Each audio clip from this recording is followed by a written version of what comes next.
Welcome to Soccer Gaming, and welcome to the channel where you will learn some tips and tricks as well as guides and tutorials on Call of Duty Modern Warfare 2.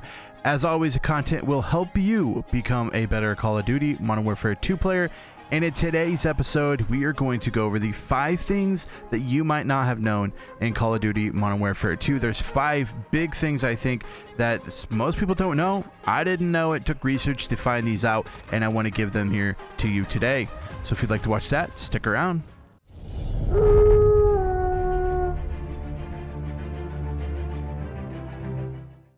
So as always, with a new game coming out, there's always some weird little things that you might have known or not have known in Call of Duty, and there's 5 things that I kind of broke down here today that I kind of want to go over because they're a little sneaky, but they are very helpful if you knew about them. And the first thing is to just know the best guns. What are the best guns being used? What are the metas? All of that stuff. And if you're wanting just a gun that's an all-around gun type of thing, it's going to have to be the M4. Kind of no matter what you put on it, no matter the attachments, it's just a solid gun, and you can use it up close and personal. You can use it for range. You can use it for mid. It gets bullets down range.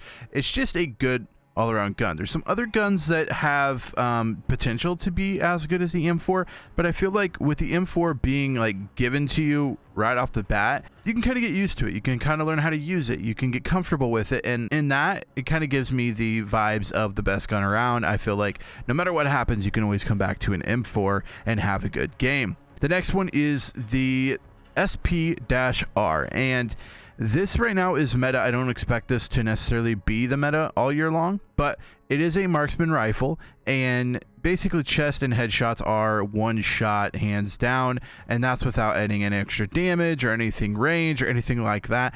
But the reason this is so big is with the way, if you're playing on a controller, that you snap on to people and stuff like that, this gun instantly becomes better. Now, if you are on computer and playing with keyboard and mouse, this gun might not actually be useful for you. It's really only useful for controller players who have the aim assist connected to the controller, and I feel like if you have aim assist, at least give this gun a shot. Some people don't like it. It's still kind of hard to use or whatever, but if you're needing a marksman rifle, this is really a good choice for a marksman rifle to use, and you can even use it to kind of quickscope people and use iron sights. A lot of people use iron sights and use it more for like a mid-range, long-range gun, so you can kind of use it wherever you want to, and it is a marksman rifle, so you can kind of get more bullets down range without having to basically worry about sniping, people seeing your scope and knowing where you are.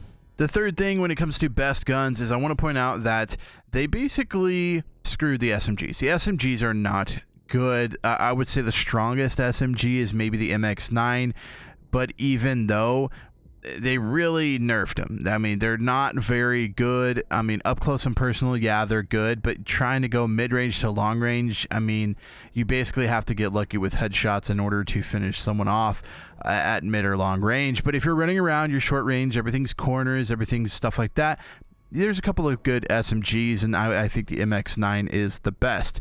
The other thing is that I want to let you know that pistols are better in this year's game than before. Basically, before it took like 5 or 6 shots from a pistol to kill someone. Now you can actually do it in about 2 or 3, depending on if they're headshots or anything like that. Basically, the gun everyone's using for pistols is this Basilisk, and basically it's a lot of damage, and what people like to do is they like to run a kimbo, and if you get a kimbo on this thing becomes very, very deadly, even more deadly than a shotgun and an SMG.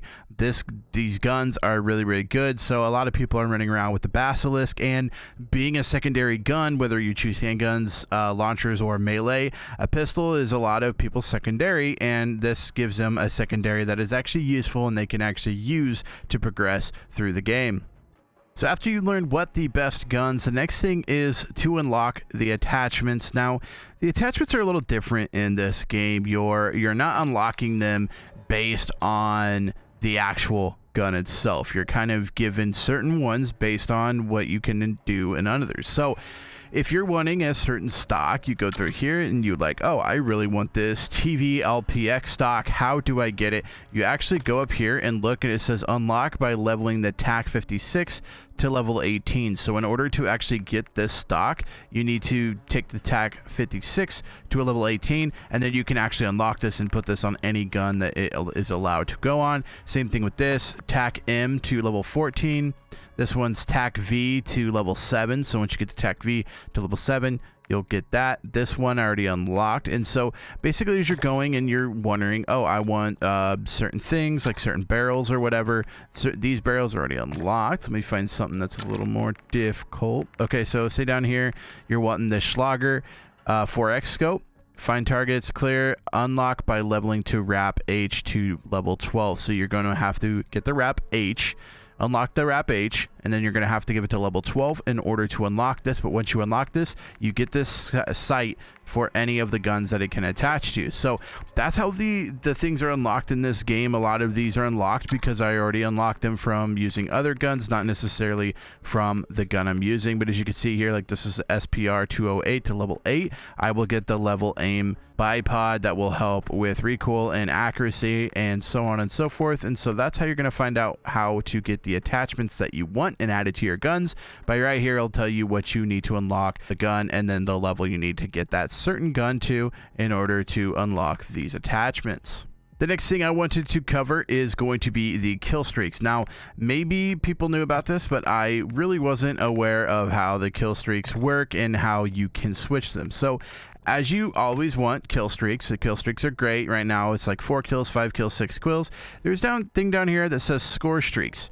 If you click this button, it instantly becomes 2 points. Now these points are how many points you need to unlock these things. So a UAV is going to cost you 500 points. So you need 500 points in the game to get the UAV, so on and so forth. 625 for the counter UAV, 750 for the cruise missile and mortar. And the reason these are big is because you can get points by not only doing kills, but you can get points by doing objectives. If you get an objective or whatever, you get points for the objective.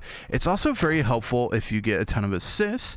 And the biggest thing I want to tell you about is there's kind of a different way of getting a few points here and there, and you can actually do it with decoy grenades. Once you unlock the decoy grenades, you can throw these, and anytime anybody gets in remotely close position to you, you're going to get plus 15. Now, the reason I say, okay, it's plus 15, but if you throw 1 or 2 of these and you get 2 people per each, that's 60 points because you're getting 15 per person. 4 people are close enough to hear it, which the range on these is very, very high. And so you're probably going to get 15, 30 every single grenade you throw, unless you just throw them in a bad position where no enemies are around. But you can easily get 60, 120 points just from throwing decoy grenades in their general direction. So it's a way to get easy points. And if you're doing it, running it with other perks like scavenger or whatever, where you pick up extra after you throw them, or if you want another tactical where you have 3 tacticals, then go ahead and put decoy grenades in, and boom, you get another one, and there's another 100 points from the decoy grenades. So definitely utilize them if you're not really one of the people that want to use this and you're going more towards the score itself. A decoy grenade is a good way of raising your score.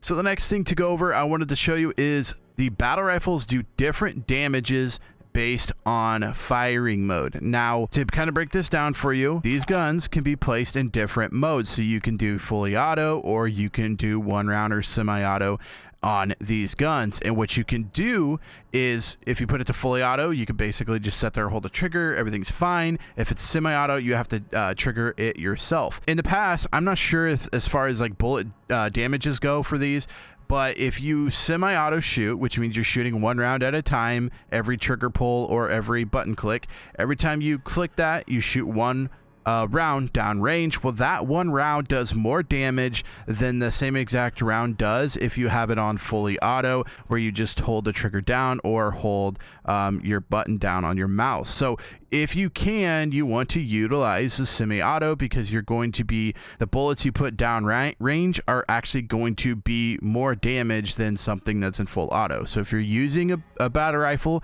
and you can use a semi-auto, you're going to definitely benefit from it, because you're going to get more damage down round range, compared to if you're just trying to kill someone up close or whatever and you need to use a fully auto battle rifle.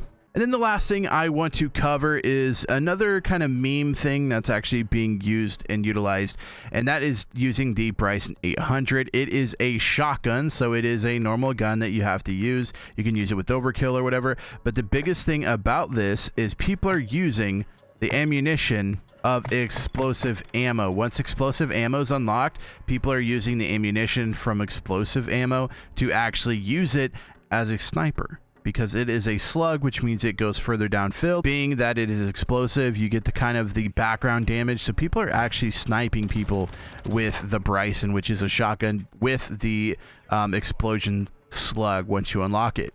So those are my kind of 5 things that you might not have known about Call of Duty Modern Warfare 2. And then the last thing, I'm going to give you a little bit of extra, and that is if you press I on PC or hold left on the D-pad for controller, you will inspect your gun. So if you're ever wanting, I don't know, some thumbnails, or if you're ever wanting to look at your gun and look how sick it looks, because of all of your hard work, you got some sick looking skins.